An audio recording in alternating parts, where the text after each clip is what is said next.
വലിച്ചു കയറുന്നു. ഖബർ കണ്ടിട്ട് നമ്മുടെ ഹൃദയാന്തരങ്ങൾ പൊട്ടണം. അതല്ലേ മഹാനാകുന്ന തഴവാസ്താവ് പാടിയത്? ഖബറെന്ന് കേട്ടാൽ തൽക്ഷണം ഞെട്ടേണ്ടതാ, കണ്ടാലുടങ്ങ വിട്ടു നീ കരയേണ്ടതാ.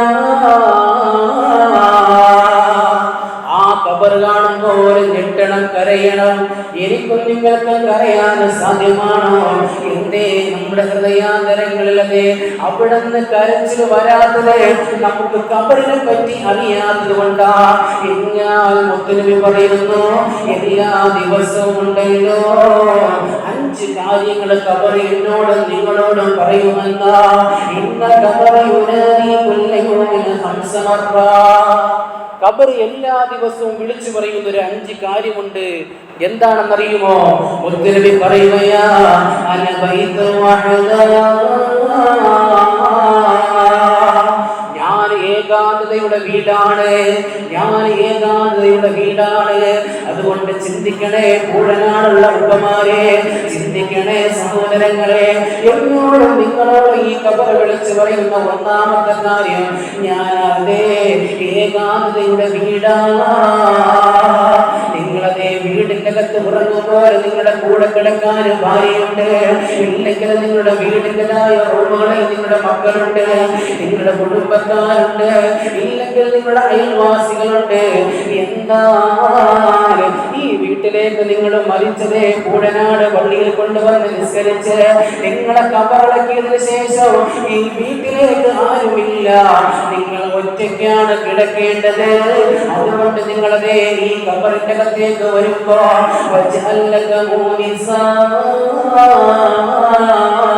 നീ അതേ ഖബറിന്റെ അകത്തേക്ക് കടന്നു വരുമ്പോ, എന്റെ വീട്ടിന്റെ അകത്തേക്ക് നീ വരുമ്പോ, നീ അതേ ഒരു ടൈം പാസിനെ കൊണ്ടുവരണേ എന്ന് ഖബർ എന്നോടും നിങ്ങളോടും പറയുകയാ.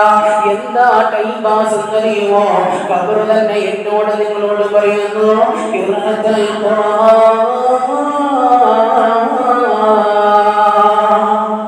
നീ അതേ ടൈം പാസ് നിനക്ക് ഖബറിൽ വേണമെങ്കിൽ, നിനക്ക് ഒരു ജാളി വേണമെങ്കിൽ, ഒരു ഹോബി വേണമെങ്കിൽ ഖബറിൽ നീ ഖുർആൻ ഓതലുമായിട്ട് വരണമേ എന്ന് നബി മുഹമ്മദ് മുസ്തഫ സല്ലല്ലാഹു അലൈഹി വസല്ലം തങ്ങൾ പറയുന്നു. അപ്പോ ഖുർആൻ ഓതിയിട്ട് വേണം ഖബറിൽ ചെല്ലാൻ. അങ്ങനെ ഓതി ചെന്നാൽ നമുക്ക് അവിടെ ഒരു ടെൻഷനുമില്ല, പ്രയാസവുമില്ല. നമ്മൾ ഒറ്റയ്ക്കല്ല, കൂട്ടിന് ഖുർആനുണ്ട്. എത്ര പേരെന്ന് ഖുർആൻ ഓതി? ഒരു യാസീനെങ്കിലും ഓതി എത്ര പേരുണ്ടെന്ന് സുബഹി നിസ്കാരം കഴിഞ്ഞിട്ട്? ഒരു പേജ് ഖുർആൻ ഓതാൻ നമ്മളെ കൊണ്ട് സാധ്യമാണോ? നമ്മൾ എത്ര പേര് ഇത് ചെയ്യുന്നുണ്ട്? ഖുർആൻ വരും ചട്ടങ്ങളിലായി വീടിന്റെ അകത്ത് പള്ളിക്കും അതേപോലുള്ള പാറ്റുകൾക്കും കയറി വിഹാരിക്കാനുള്ള സാധനമായി ഇന്ന് വീടുകളിൽ ഇരിക്കുമ്പോ നമ്മുടെ പള്ളികൾക്കകത്ത് തന്നെ എത്രയോ ഖുർആനുകൾ കെട്ടി വെച്ചിരിക്കുന്നു. ഈ ഖുർആനുകൾ അവിടെ ഇരിക്കുന്ന കാലഘട്ടവും ഈ നാടിന് ശാപമാണ് നബി മുഹമ്മദ് മുസ്തഫ നിങ്ങൾ പറയുന്നു. ഖുർആൻ ഓതാത്ത ഒരു സ്ഥലത്ത് ഖുർആൻ അങ്ങനെ തന്നെ വെച്ചിരിക്കുന്നു. എന്നാൽ ആ ഖുർആൻ നമ്മുടെ വേണ്ടി നമുക്കെതിരെ ശപിക്കുമെന്നാണ് ഹബീബ് മുഹമ്മദ് മുസ്തഫ തങ്ങൾ പഠിപ്പിക്കുന്നത്. അതുകൊണ്ട് അറിയുന്നത് ഒരു ഫാത്തിഹയെങ്കിലും ഫാത്തിഹ ഖുർആൻ എടുത്ത് വെച്ച് ഓതണം. ഒരു ഖുൽ ഹുവല്ലാഹെങ്കിൽ അതാകട്ടെ, ഇല്ലെങ്കിൽ ഒന്നും അറിയില്ല. ഖുർആനിനെ വെറുതെയെങ്കിലും നോക്കിയിരുന്നാൽ പ്രതിഫലം കിട്ടുമെന്ന് നബി മുഹമ്മദ് മുസ്തഫ സല്ലല്ലാഹു അലൈഹി വസല്ലം തങ്ങൾ പറയുമ്പോൾ, ഖുർആൻ എടുത്ത് വെച്ച് വെറുതെയെങ്കിലും നോക്കിയിരുന്നു കൊണ്ട് അതിന്റെ പേജുകൾ മറിച്ചു കൊണ്ടിരിക്കുന്നതായ എത്രയോ ഉപ്പമാർ എനിക്കറിയാം. ഞാൻ കഴിഞ്ഞ പള്ളിയിൽ ജോലി ചെയ്യുമ്പോൾ ഒരു ഉപ്പ, ഷാഫി എന്ന് പറയുന്ന ഉപ്പ, ഞാൻ നോക്കുമ്പോൾ ഖത്ം ഇങ്ങനെ തീർക്കുന്നതായി കാണുന്നു. പക്ഷേ അദ്ദേഹത്തിന്റെ അടുത്ത് ഞാൻ പോയിരിക്കുമ്പോൾ ഒന്നും ഓതുന്നതായി കാണുന്നില്ല. അദ്ദേഹത്തിനോട് ഞാൻ ചോദിച്ചു ഉപ്പ, ഒരു അല്പം സൗണ്ടിൽ ഓതണ്ടേ, എങ്കിലല്ലേ ഖുർആൻ ഓതുന്ന മാധുര്യം നമുക്ക് കിട്ടൂ എന്ന് ചോദിക്കുമ്പോൾ ആ ഉപ്പ എന്നോട് പറഞ്ഞു, ഉസ്താദ് എനിക്ക് ഓതാൻ അറിയില്ല. അതിന്റെ സങ്കടത്തിൽ ഞാൻ കരഞ്ഞുകൊണ്ട് ഈ ഖുർആനിന്റെ ഒന്നാമത്തെ പേജ് മുതൽ അവസാന പേജ് വരെയും മറിച്ച് ഞാൻ ഇരിക്കുകയാണ്. ഇതെനിക്ക് ഓതുന്നത് പോലെ എനിക്ക് ഫീൽ ചെയ്യുന്നു.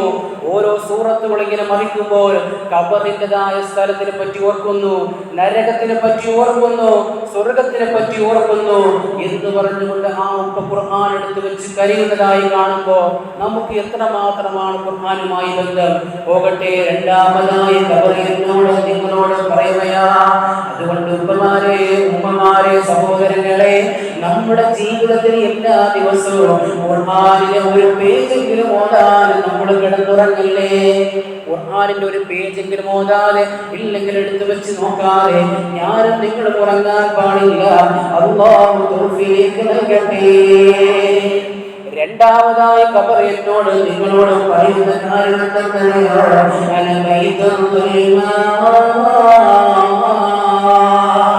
ഞാനതേ ഇരുട്ടിന്റെ വീടാണ്, ഞാൻ ഇരുളിന്റെ വീടാണ്.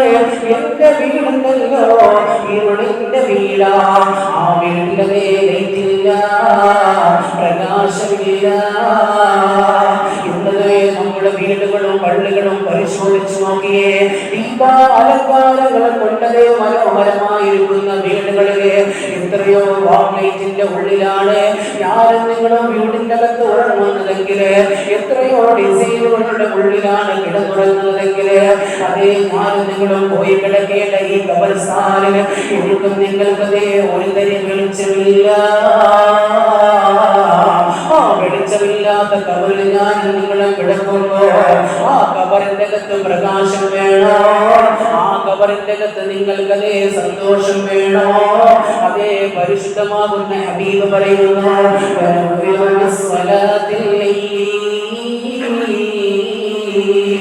രാത്രി അതേ എഴുന്നേറ്റുകൊണ്ട് മരം കോച്ചുന്ന തണുപ്പത്ത് എഴുന്നേറ്റ് നിന്നുകൊണ്ട് 2 റക്അത്ത് നിനക്ക് നിസ്കരിക്കാൻ സാധ്യമാണോ? തഹജ്ജുദ് നിസ്കരിക്കാൻ സാധ്യമാണോ?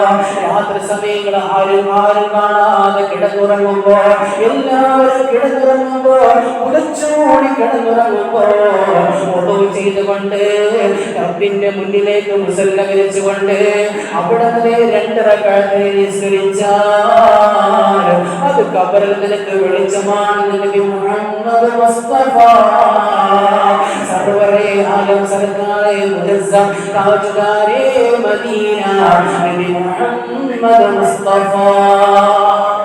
ഉത്തരവി പറയുന്നു, നിനക്ക് ഖബറിൽ പ്രകാശം വേണോ? നീ 2 റക്അത്ത് ആരും കാണാതെ പാതിരാത്രി എഴുന്നേറ്റ് നിസ്കരിക്കണം. സാധ്യമാണോ? സാധ്യമാണോ? ചെറുപ്പക്കാരാ, ഉപ്പമാരെ ചിന്തിച്ചു നോക്ക്. നമ്മൾ എത്ര പേരാണ് കിടന്നുറങ്ങുന്നത്? നമ്മുടെ വയസ്സായ ആളുകൾ പറയും, ഉസ്താദ് നമുക്ക് ക്ഷീണമാണ്, ഉറങ്ങണം. പകലുറങ്ങിക്കൂടെ? പകലുറങ്ങിക്കൂടെ? ഒരു സുബഹിക്ക് മുമ്പ് ഒരു 10 മിനിറ്റ് മുമ്പ് എഴുന്നേറ്റുകൊണ്ട് 2 റക്അത്ത് നിസ്കരിച്ചിട്ട് അവിടുന്ന് നിങ്ങൾക്ക് അതേ വേറെ പണിയൊന്നും ഇല്ലെങ്കിൽ, വേറെ ജോലിക്കൊന്നും പോകുന്നില്ല എങ്കിൽ എഴുന്നേറ്റുകൊണ്ട് 2 റക്അത്ത് നിസ്കരിച്ച് അല്ലാഹുവിന്റെ മുമ്പിൽ അവിടുന്ന് തേഴ്ന്ന് പറയണം, റബ്ബേ ഞാൻ ചെയ്തു പോയ തെറ്റിനെ പറ്റിയിട്ട് പറഞ്ഞ് പൊട്ടിക്കരഞ്ഞ് അല്ലാഹുവിനോട് തൗബ ചെയ്ത് നരകത്തിനെയും ഖബറിനെയും പറ്റി ഓർത്ത് കഴിഞ്ഞാൽ ആ ഖബറിൽ പോയി കിടക്കുമ്പോൾ എന്റെയും നിങ്ങളുടെയും ഖബർ പ്രകാശമാകുമെന്ന് നബി മുഹമ്മദ് മുസ്തഫ സല്ലല്ലാഹു അലൈഹി വസല്ലം തങ്ങൾ പറയുന്നു. പ്രിയമുള്ള സഹോദരങ്ങളെ, മൂന്നാമതായി ഖബർ വരികയാണ്.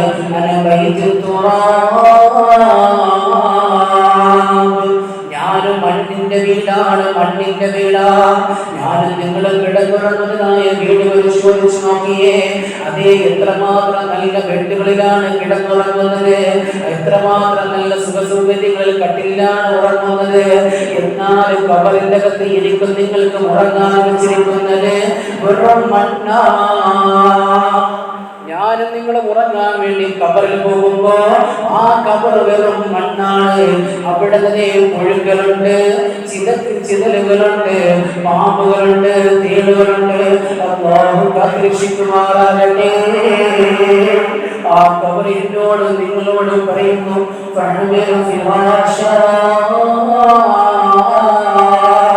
നീ എന്റെ അതേ വീട്ടിന്റെ അകത്തേക്ക് വരുമ്പോ നീ ഒരു വിരിപ്പ് കൊണ്ട് വരണേ എന്ന് അവിടെ നിന്ന് ഖബർ എന്നോട് നിങ്ങളോട് പറയുന്നു.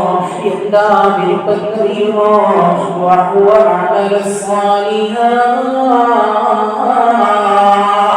എന്നോടും നിങ്ങളോടും ഖബർ പറയുന്നത് നല്ല സൽക്കർമ്മങ്ങൾ ചെയ്ത്, നല്ല സ്വതക്കുകൾ ചെയ്ത്, അതേ പള്ളിക്കാകട്ടെ, മദ്രസയ്ക്കാകട്ടെ, യതീമക്കൾക്കാകട്ടെ, പാവപ്പെട്ടവർക്കാകട്ടെ, നല്ല സ്വതക്കുകൾ ചെയ്ത്, നല്ല സൽക്കർമ്മങ്ങൾ ചെയ്തിട്ട് വേണം നീ എന്റെ വീട്ടിലേക്ക് വരാൻ. അങ്ങനെ നീ വന്നാൽ നിനക്കതേ പരവതാനി വിരിച്ചു തരുന്നതാ, നിനക്കതേ നല്ല ബെഡുകൾ വിരിച്ചു തരികയാ, നിനക്ക് നല്ല കട്ടിലുകൾ നിന്നെ ഉറക്കുമെന്ന് നബി മുഹമ്മദ് മുസ്തഫ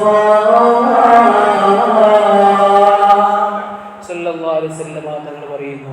അതുകൊണ്ട് നല്ല സൽക്കർമ്മങ്ങൾ നമ്മുടെ ജീവിതത്തിൽ എപ്പോഴും ഉണ്ടാകുക, നല്ല കാര്യത്തിന് വേണ്ടി വിനിയോഗിക്കുക, നല്ല ആളുകളുമായി സഹവാസം കൊടുക്കുക, നല്ല രൂപത്തിൽ ഞാനും നിങ്ങളും ജീവിക്കുക. അല്ലാഹു തൗഫീഖ് നൽകട്ടെ, അല്ലാഹു തൗഫീഖ് നൽകട്ടെ. ഇത് എത്ര പേര് ചെയ്തു, എത്ര പേര് ഇന്ന് നല്ല സ്വതക്കുകൾ കൊടുത്തു. വെള്ളിയാഴ്ച രാവിലെ ഉമ്മയ്ക്കും ഉപ്പയ്ക്കും വേണ്ടി മരിച്ചുപോയവർക്ക് വേണ്ടി സ്വതക്ക് കൊടുക്കല് അവിടുന്ന് നല്ല കർമ്മമാണ് നബി മുഹമ്മദ് മുസ്തഫ.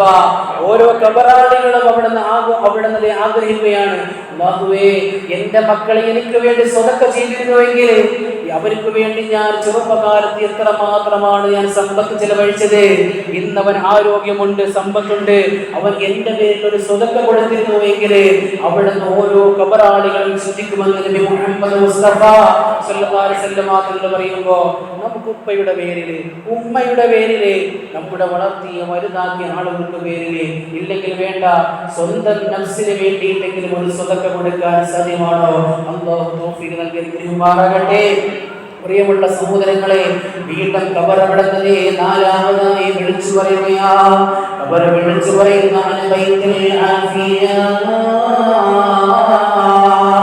ഞാനതേ ഭയപ്പെടുത്തുന്നതാണ്. എന്റെ വീടുണ്ടല്ലോ ഭയപ്പെടുത്തുന്ന വീടാണ്. പാമ്പുകൾ വരികയാ, തേടുകൾ വരികയാ, പുഴുക്കൾ വരികയാ.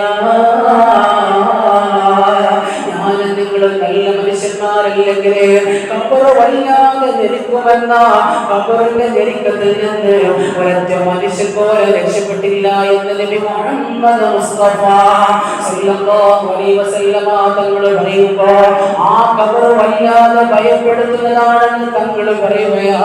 അതുകൊണ്ട് നിങ്ങൾ ഖബറിലേക്ക് കടന്നു വരുമ്പോൾ അല്ലാഹുവിന്റെ നാമവുമായിട്ടല്ലാതെ ഖബറിൽ വരില്ലേ എന്ന് ഹബീബ് മുഹമ്മദ് മുസ്തഫ. ഖബർ പറയുകയാണ്, അല്ലാഹുവിന്റെ നാമവുമായിട്ടല്ലാതെ ഖബറിൽ വരില്ലേ. എന്തേ അല്ലാഹുവിന്റെ നാമം എന്നറിയുമോ? ഖബർ പറഞ്ഞു തരികയാണ്, അത് അല്ലാഹുവിനെ ഓർത്തുകൊണ്ടുള്ള ചിന്തയാണെന്ന് നബി മുഹമ്മദ് മുസ്തഫ സല്ലല്ലാഹു അലൈഹി വസല്ലം തങ്ങൾ പറയുമ്പോൾ, അല്ലാഹുവിനെ ഓർത്തവർ എത്ര പേരാണുള്ളത്? അല്ലാഹു നമുക്ക് റബ്ബിനെ ഓർക്കാനുള്ള തൗഫീഖ് നൽകട്ടെ. വീണ്ടും ഖബർ പറയുകയാ,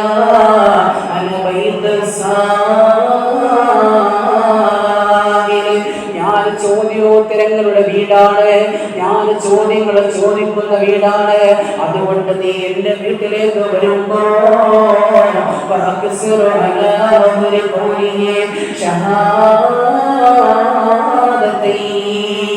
നീ എന്റെ വീട്ടിലേക്ക് കടന്നു വരുമ്പോ മുൻകർ നബി അലൈഹിസ്സലാത്തു വസ്സലാം നിന്നെ ചോദ്യോത്തരം ചെയ്യും. ആ ചോദ്യോത്തരത്തിന് നിനക്ക് ഉത്തരം നൽകണമെങ്കിൽ എന്റെ വീട്ടിലേക്ക് കടന്നു വരുമ്പോ നീ അതേ ഷഹാദത്ത് കലിമ രണ്ടും മനസ്സിൽ ഉറപ്പിച്ചുകൊണ്ടല്ലാതെ ലാ ഇലാഹ ഇല്ലല്ലാഹ്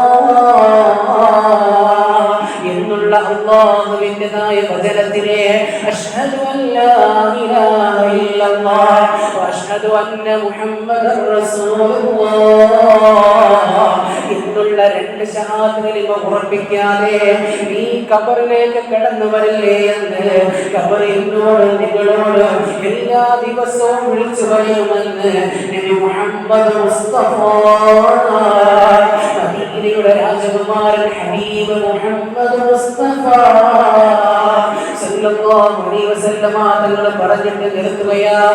ഏതെങ്കിലും ഒരു മനുഷ്യന് ഖബറിനെ നന്നാക്കിയാൽ, ഏതെങ്കിലും ഒരു മനുഷ്യൻ